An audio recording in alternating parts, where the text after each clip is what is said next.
नमस्कार, news capital express में आपका स्वागत है। मैं हूं आपके साथ अंकिता। चलिए बढ़ते हैं मुख्य खबर की ओर। जबलपुर के पाटन थाना अंतर्गत मुड़ पिपरी गांव में देर रात दो परिवारों के बीच मीना पुराने विवाद को लेकर बातचीत इतनी बढ़ गई कि लोग एक दूसरे के खून के प्यासे हो गए और देखते ही देखते मामूली विवाद खूनी संग्राम में बदल गया। सूचना पर पहुंची पुलिस ने घायलों को उपचार के लिए मेडिकल अस्पताल रवाना करते हुए आरोपियों की तलाश शुरू कर दी है।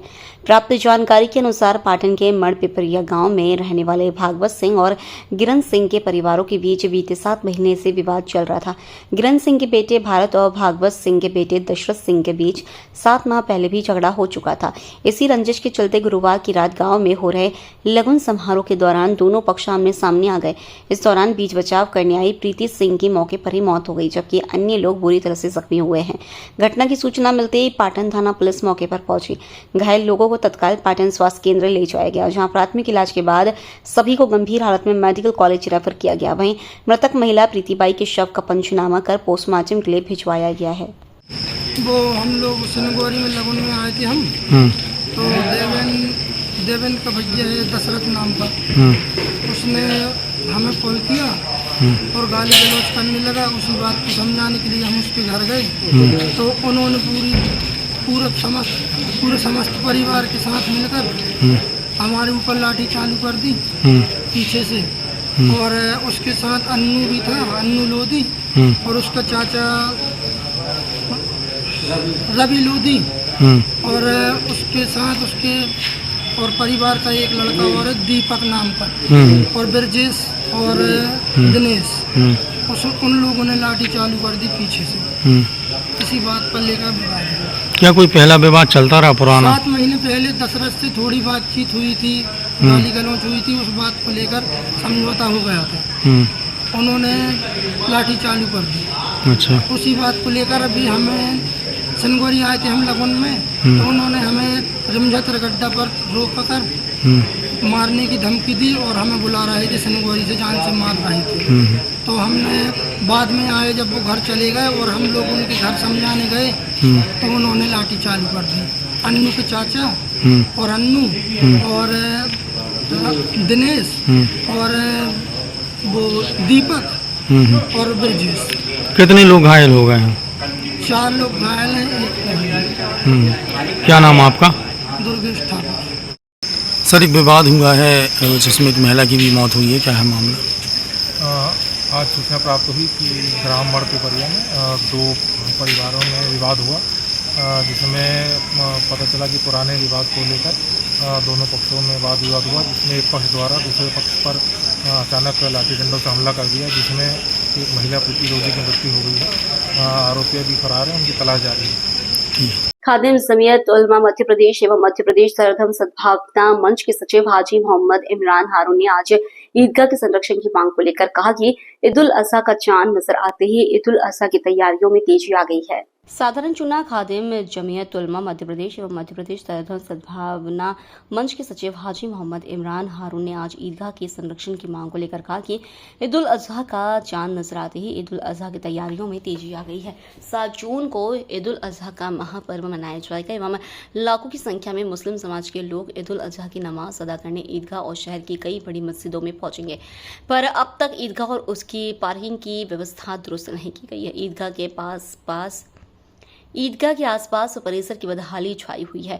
हर वर्ष मांग के पश्चात साधारण चूने से बाहरी गेट को चमका दिया जाता है। ईदगाह के बोर्ड तक बदहाल पड़े हैं। एक साइड पूरा जंगल बना हुआ है, बुर्ज भी बदहाल पड़ा है, जिसकी ईद उल फितर पर भी साफ सफाई नहीं की गई थी। पार्किंग बदहाल, सुरक्षा के दरवाजे टूटे तारों से बंधे नजर आ रहे हैं।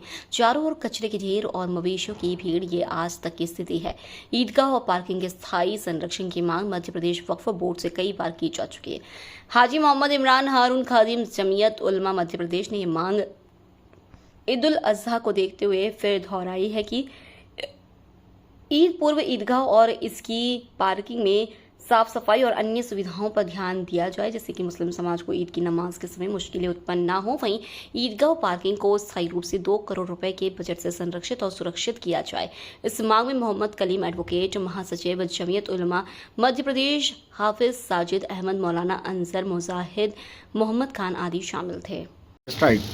बिस्मिल्लाहिर्रहमानिर्रहीम। देखिए, हमारी टीम जो है लगातार कई वर्षों से भोपाल की ऐतिहासिक ईदगाह शाहजहानी और उसकी पार्किंग के संरक्षण की मांग जो है मध्य प्रदेश वक्फ बोर्ड से करती आ रही है और एक बार फिर ईद उल अज़हा का चांद नज़र आ चुका है और तकरीबन जो है 10 दिन के बाद जो है ईद उल अज़हा मनाई जाएगी और लाखों की तादाद में फर्जंदान तौहीद ईद की नमाज़ अदा करने ईदगाह पहुँचेंगे। तो एक बार फिर मध्य प्रदेश वक्फ बोर्ड से हमारा मुतालबा है कि पूरी ईदगाह जो है बदहाल हो रही है। ख़ास तौर पर जो है हैया अल फलाह की तरफ और बुर्ज की तरफ पूरा जंगल बना हुआ है। इसी तरह पार्किंग भी पूरी तरह बदहाल हो रही है, दरवाजे टूटे हुए हैं, बदहाली छाई हुई है, जिसकी तरफ तकरीबन जो है 15 सालों से कोई तवज्जो नहीं दी गई और ईदगाह की बदहाली और उसकी पार्किंग की बदहाली को मध्य प्रदेश वक्फ बोर्ड की तरफ से दूर नहीं किया गया है। तो हमारा एक बार फिर मुतालबा है मध्य प्रदेश वक्फ बोर्ड से कि ईदगाह और उसकी पार्किंग को बदहाली दूर करने के लिए कम से कम 2 करोड़ रुपए का बजट बनाया जाए और स्थायी तौर पर जो है ईदगाह और उसकी बदहाली को दूर किया जाए, पार्किंग को संरक्षित किया जाए, CCTV कैमरे लगाए जाएं और सुरक्षा के इंतज़ाम किया जाए। जिस शान की ईदगाह होती थी उसी शान के मुताबिक जो है उसका संरक्षण किया जाए ताकि फर्जंदान तौहीद को जो है किसी किस्म की नमाज के दौरान दिक्कत का सामना न करना पड़े। सर क्या पैगाम है आज? बिस्मिल्लाहिर्रहमानिर्रहीम। देखिए हमारी टीम ने अभी ईदगाह का दौरा किया है क्योंकि ईद उल अज़हा जो है आने वाली है और 7 जून को ईद का त्यौहार मनाया जाएगा। पर हमने ये देखा कि हर साल की तरह इस साल भी सिर्फ मामूली सा ईदगाह में चूना पोता जा रहा है, जो बड़े अफसोस की बात है कि मध्य प्रदेश वक्फ बोर्ड की तरफ से बुनियादी तौर पर ईदगाह और उसकी पार्किंग की तरफ तवज्जो नहीं दी जा रही है। तो हमारी मध्य प्रदेश वक्फ बोर्ड से मांग है कि ईदगाह और उसकी पार्किंग की तरफ बुनियादी तौर पर तवज्जो दी जाए और उसका संरक्षण किया जाए। ईदगाह में हैया अल फलाह की तरफ पूरी तरह जंगल बना हुआ है, बदहाली छाई हुई है, बुर्ज जो है पूरी तरह बदहाल हो रहा है, इसी तरह पार्किंग भी पूरी तरह बदहाल हो रही है। उसको देखते हुए मध्य प्रदेश वक्फ बोर्ड से हम मांग करते हैं कि कम से कम 2 करोड़ रुपए का बजट पास कर ईदगाह और उसकी पार्किंग का संरक्षण किया जाए और अभी जो है साफ़ सफाई का जो चल रहा है उसको ज़मीनी स्तर पर किया जाए ताकि ईद की नमाज के दौरान फर्जंदान तौहीद को किसी किस्म की तकलीफ ना पैदा हो। सर ईद आ रही है, ईद को लेकर क्या तैयारियां चल रही है? देखिए हमारी टीम, हमारे हाजी हारून साहब जो उनके बेटे जो है इमरान साहब, ये हमेशा इस मुद्दे को उठाते रहते हैं और बखूबी फिर उस मुद्दे को उठाने के बाद काम भी होता है। पूरी तरह से आप देखेंगे, जब आप सीधे हाथ की तरफ देखेंगे ईदगाह में तो वो पूरा जंगल टाइप का पड़ा हुआ है, पार्किंग जो है बदहाल हो रही है और ईदगाह की जिम्मेदारी लेने को कोई तैयार नहीं है। वक्फ बोर्ड के भी चक्कर काट के परेशान हो चुके हैं, सभी जगह के चक्कर काट के परेशान हो चुके हैं कि वहाँ काम होना चाहिए। शहर की नाक होती है, शहर की पहचान होती है, वहाँ के विधायक की पहचान होती है। तो हमें जो है ईदगाह को बहुत खूबसूरत बनाने की ज़रूरत है, उसकी देखरेख की ज़रूरत है। चारों तरफ से हल्की हल्की दीवारें ख़राब हो रही हैं और पेंट भी होना है और अगली जब आप इमाम के आगे आएंगे तो वहाँ भी जो है पेंट होने की ज़रूरत है, वहाँ पर भी वो लगना है, पत्थर भी लगना है, वहाँ पर बहुत ज़्यादा काम की ज़रूरत है। सर कल देश के प्रधानमंत्री नरेंद्र मोदी जी भी आ रहे हैं, इसको लेकर हर साल ईदगाह के लिए जमीयत उलमा हिंद ने बहुत मांगे करता है, साफ़ सफाई की मांगे करता है। उनके हाथ पे जो है गंदगी फैली हुई है ईदगाह के अंदर, हम लोग चाहते हैं उसके अंदर पत्थर लगाए जाए। प्रधानमंत्री नरेंद्र मोदी ने आज दतिया वासियों को एयरपोर्ट की सौगात दी। प्रधानमंत्री ने भोपाल से इसका वर्चुअल लोकार्पण किया। दतिया में केंद्रीय नागरिक उड्डयन मंत्री के आर नायडू के साथ पूर्व गृह मंत्री नरोत्तम मिश्रा इस समारोह में शामिल हुए। इस अवसर पर प्रभारी मंत्री इंदल सिंह कंसाना, क्षेत्रीय सांसद संध्या राय भी उपस्थित थी। इस मौके पर डॉक्टर मिश्रा ने केंद्रीय मंत्री नायडू से एयरपोर्ट का नाम श्री रावतपुरा सरकार व हवाई सेवा का नाम सिंदूर रखने सहित हवाई सेवा दिल्ली तक चलाने व शनिवार को भी संचालित करने की मांग की। उन्होंने इन विषयों को लेकर उन्हें मांग पत्र भी सौंपे। मांग पत्रों में दतिया की जनता की भावनाओं और अपेक्षाओं को प्रमुखता से प्रस्तुत किया गया। एयरपोर्ट का नाम श्री रावतपुरा सरकार के नाम पर रखने की मांग। प्रथम मांग पत्र में डॉक्टर मिश्रा ने मांग की कि दतिया एयरपोर्ट का नाम श्री रावतपुरा सरकार एयरपोर्ट दतिया रखा जाए, क्योंकि श्री रावतपुरा जी का इस एयरपोर्ट निर्माण में विशेष सहयोग रहा है। रावतपुरा सरकार धार्मिक स्थल न केवल दतिया बल्कि संपूर्ण भारत में आस्था का केंद्र है। इससे नामकरण से दतिया की सांस्कृतिक और आध्यात्मिक पहचान को राष्ट्रीय स्तर पर एक विशिष्ट स्थान मिलेगा।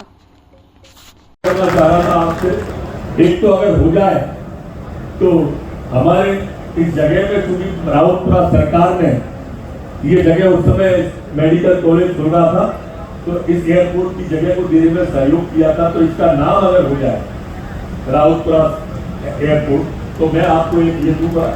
क्योंकि दूसरा एक प्रार्थना आपसे कर रहा था कि ये फ्लाइट चल के आ रही है, ये हमारे शौर्य गाथा में जो जाए, अगर इस फ्लाइट का नाम सिंदूर के नाम से हो जाए तो ये ऐसा हो जाएगा कि हमारे लिए, हमारे सैनिकों के शौर्य की गाथा के लिए हमेशा स्मरण होता रहेगा। तीसरा मैं एक आपको ज्ञापन ये दे रहा था कि मैं आपको ये निवेदन करना चाह रहा हूँ कि ये अकेला दतिया पुरातत्व के महत्व का, जैसे डायरेक्टर साहब ने बताया कि वीर सिंह पैलेस या राजगढ़ पैलेस से नहीं है, माई के साथ साथ यहाँ बगल में जैनियों का बहुत बड़ा तीर्थ है सोनागे। हमारे यहाँ उन्नाव में बहुत बड़ा तीर्थ है सूर्य मंदिर का। हमारे यहाँ पंडोगर धाम के लिए भी दिल्ली, मुंबई, कलकत्ता, मद्रास जाने कहाँ से लोग आते हैं, और रावतपुरा सरकार के लिए भी बड़े पूरे हिंदुस्तान भर के लोग आते हैं। सेवड़ा में प्रदीप जी बैठे, मालूम है करंदन का वहाँ पर स्थान है, सेवड़ा में सनकुआ है। इसलिए मैं चाहता हूँ कि दिल्ली से कोई फ्लाइट, दिल्ली बम्बई से हमारे दतिया को आप कनेक्टिविटी कर दें, तो आपसे मैं बहुत बहुत आभारी रहूँगा। बहुत बहुत धन्यवाद। जबलपुर यातायात के संबंध कंट्रोल रूम में आयोजित प्रेस वार्ता के दौरान जानकारी देते हुए पुलिस अधीक्षक सोनाली दुबे ने बताया कि 15 साल पुराने व्हीकल वाहन जिसमें ऑटो है जो सड़कों पर घूम रहे हैं, उन्हें यातायात सुरक्षा दृष्टि से जब्त किया जाएगा। साथ ही बिना नंबर प्लेट, बिना हेलमेट की गाड़ियों पर भी चालानी कार्रवाई की जाएगी। नहीं, अभी आपको जैसा बताया गया 1 तारीख से ऐसे वाहन जो अमानक नंबर लगा के अपना वाहन चला रहे हैं या बिना नंबर प्लेट के अपना वाहन चला रहे हैं, जैसा आपने देखा होगा विभिन्न दुर्घटनाओं के समय इस नंबर की बहुत आवश्यकता होती है, और अगर अमानक है, गलत तरीके से नंबर लिखा हुआ है, रीड नहीं हो पाता, तो इसमें अपराधी को पकड़ने में दिक्कत होती है। तो वरिष्ठ अधिकारी हमारे पुलिस अधीक्षक महोदय द्वारा ये निर्णय लिया गया है कि 1 तारीख से इस तरीके के वाहन जो अमानक नंबर लगाते हैं या बिना नंबर के वाहन लेके घूम रहे हैं, उन पर सख्त चालानी कार्रवाई की जाएगी। ये अभी कमर्शियल व्हीकल में खासकर ऑटो जो 15 वर्ष से अधिक आयु के हो चुके थे, उनका रजिस्ट्रेशन आरटीओ के द्वारा निरस्त किया गया और उनकी लिस्ट हमको उपलब्ध कराई गई थी। उसी के अनुसार हमने जो कार्रवाई की है, तो अभी 7 दिन के अभियान में हमने इसमें 50 ऑटो जब्त किए हैं।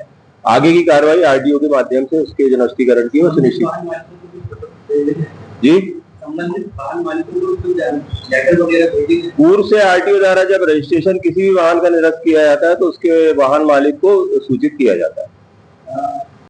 इसके पहले बात कर लेंगे, फिर इसको चालू कर लेंगे। क्या फेंक रहे हो मेरी तरफ? नहीं मैडम, फूल भी नहीं है, कम नहीं है।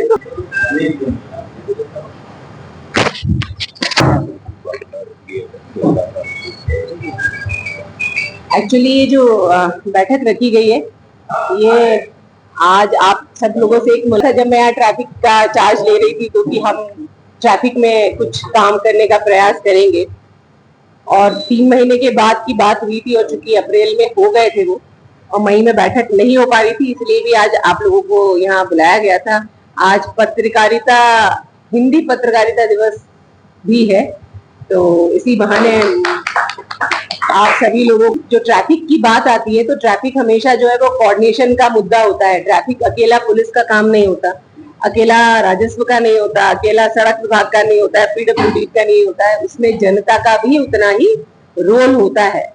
तो इसीलिए जब भी इस तरह सही प्लेटफॉर्म पर और सही समय पे रखने का काम आप लोग करते हैं, इसीलिए आज ये जो है बैठक कर रहे हैं। इसमें जो आज की कॉन्फ्रेंस की 2 महत्वपूर्ण मुद्दे हैं। पहला तो ये